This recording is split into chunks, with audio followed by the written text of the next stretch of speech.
Hey everyone, welcome in to another daily editorial here on the KE Report. We're chatting with Marc Chandler. We're going to be recapping or at least addressing some of the recent economic data, talking currencies, when overall it really does feel like we are in more or less summer markets here. Volume is lower and moves seem to be a bit more muted.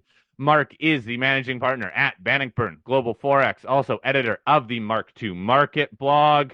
Marc, let's start off with kind of a data recap here. You always on your blog, Mark to Market, break down data points, and the big question being, do any of these data points now, including inflation, including jobs data that everyone seems to pay the most attention to, do they matter for markets in your eyes? Yeah, no, it's kind of funny you ask that because we are been trading major currencies, leaving aside the yen and China in a relatively narrow trading range. But I do think the data does matter, even if it hasn't caused a breakout. And I point to three data points in the last few days. One was Australia's CPI. This came in higher than expected. And what this means is that while most of the other major central banks are cutting rates, Australia is likely to raise interest rates. They've given us hawkish holds in the last couple of meetings. And after that higher than expected CPI, and we've got tax cuts coming in Australia starting next month. So I think data does matter. Australia possibly hiking rates as a exception to the general trend. Secondly, I'd say the Japanese data, both the Tokyo CPI and industrial production figures came in well above expectations, especially that industrial production. CPI was a little bit firmer, not so far, maybe a little bit above expectations, but it was really the industrial production. So the bottom line here, I think, is that given the economic data, the weakness of the yen, we should be expecting the Bank of Japan to raise interest rates and begin QT, quantitative tightening, at the end of the month when they meet again at the end of July. And third thing I'd say is about the U.S. economic data. We did have, in my way of thinking of it, I think that everybody talks about the PCE deflator because the Fed targets it, but it doesn't really contain that much new information in it because we already know it. We know the signal from the CPI, and the PPI. And also what makes the PCE less valuable this time is that there's going to be another set of inflation data before the Fed meets again. And even though it's like we've got many Fed officials and it's like a cacophony of Fed talk, but what they all have in common, it seems, is it's going to take more than 1 month's worth of data for them to get the confidence to cut interest rates. So I don't really think the PCE deflator matters much, but I do think that the key is really next Friday, U.S. jobs data. And that's important because many people think that we could be at an inflection point in the labor market. That's what the San Francisco Fed President Daly said. And with weekly jobless claims, we use a 4-week moving average to smooth out some of the noise, but we're at the highest level since September. And a weak jobs number. Right now, the consensus, or I should say the median forecast, is around 185,000. If we get something, say, below 150,000, 130,000, something like in that area or lower, I think that'll be a big break. That's the kind of thing I think that'll get noticed by monetary officials. And the market is already pricing in the likelihood of 2 cuts this year still by the Fed, even though a few weeks ago the Fed said they'd only cut rates once. That was where the median dot was. Well, Mark, just to that point about the Fed funds futures and looking at when these cuts will come and tying it into economic data, and does the economic data matter? For the last 2 years, we've had a market that has been looking at inflation, every little blip along the way, whether it's the CPI or the PPI or the PCE deflator. We've had people analyzing the job numbers till the cows come home. And the truth is, there are local weathermen that have a lot better accuracy than these markets have had with the Fed funds futures. They've been all over the board. At the end of last year, they thought there'd be 7 cuts. Then they went down to whether they thought there'd be cuts in the summer. So far, the market has been wrong about everything that's played out. It doesn't stop the stock market from railing higher. So does any of this economic data actually matter? But yeah, I think the data does matter. I think that it doesn't really matter until the extreme. And we are at a possible turning point. And you're right, I think, Shad, that there's been other possible turning points. And I say also, like, I don't think that just because the market changes its mind, I think that we have to really think about what does it mean when the market's wrong. Well, the market is always wrong in the sense that it's always moving. And that I do think that there are some like patterns where the market tends to be more dovish than the Federal Reserve. That is, the market prices in more cuts than the Federal Reserve thinks. And I'd say that the market's been looking for an economic slowdown for quite a while. Eventually, it's going to get it. And the issue is really, I think, right now, is will the next batch of economic data, and the important part of the data would be the jobs data, the labor market report, will that signal a turn? And when I listen to Powell speak after the FOMC meetings, the last couple of times he's really highlighted that maybe it's not that inflation falls to target, which they would like to see, but maybe what could prompt the Fed to move is market deterioration, unexpected deterioration in the labor market. And so I think that not all data is equal. And so what, you miss pending home sales or you miss some other report. There's only a few reports I think that are very important. Things that measure consumption, like retail sales, the PCE itself, things that measure output, like industrial production. And those numbers matter, the jobs data matters, but not all data matters. And I think that's just more of a reading. They have an overall assessment of the economy. But for traders, I think that the short term is often about momentum and market positioning around the news. Maybe in the medium term, you've got the role for policy, monetary policy, and fiscal policy. And maybe in the longer term, there's other drivers. And there, I think, in the other drivers in the long term would be things like productivity and the GDP per capita. Those kind of things matter, but only in the long run. So short term, I'd say for next week, we should be watching not only the French election results, can report first thing Monday, and there again is the window of opportunity for the BOJ to intervene. We also get on Tuesday the preliminary estimate of Eurozone CPI. It might be flat year over year, but the annualized rate of the last 3 months looks like it's higher than for Q1. And then, of course, on Friday, we get the U.S. and Canadian jobs data. Mark, what is your assessment of the U.S. economy? Because, look, the reason why all these rate cuts are moving around is because a lot of people are still waiting for that recession to hit. It was supposed to come last year, even 2 years ago.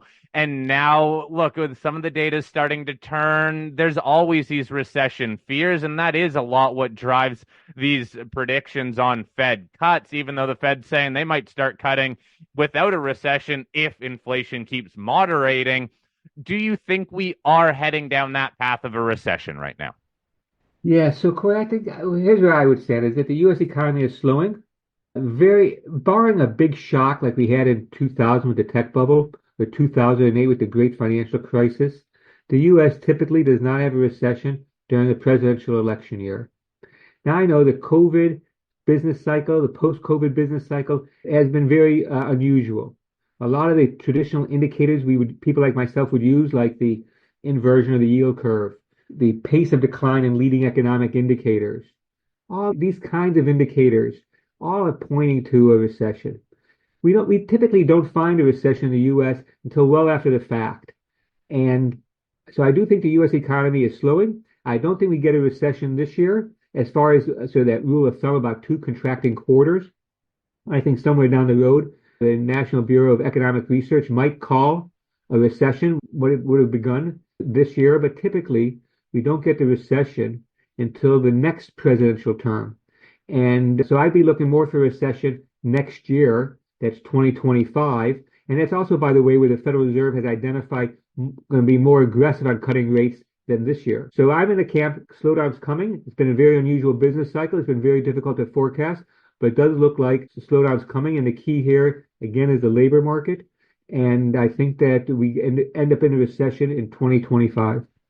Well, Mark, with all of the news out of different central banks globally, some starting to cut, some starting to entertain the idea at least, and with all of the gyrations in the bond markets, we always like to get your thoughts on how this ties into the currency markets. And so obviously we're looking at the king dollar, which has been stuck in a range, but how do all these gyrations with other currencies factor into how the dollar could move? Or are there any other trends in other currencies?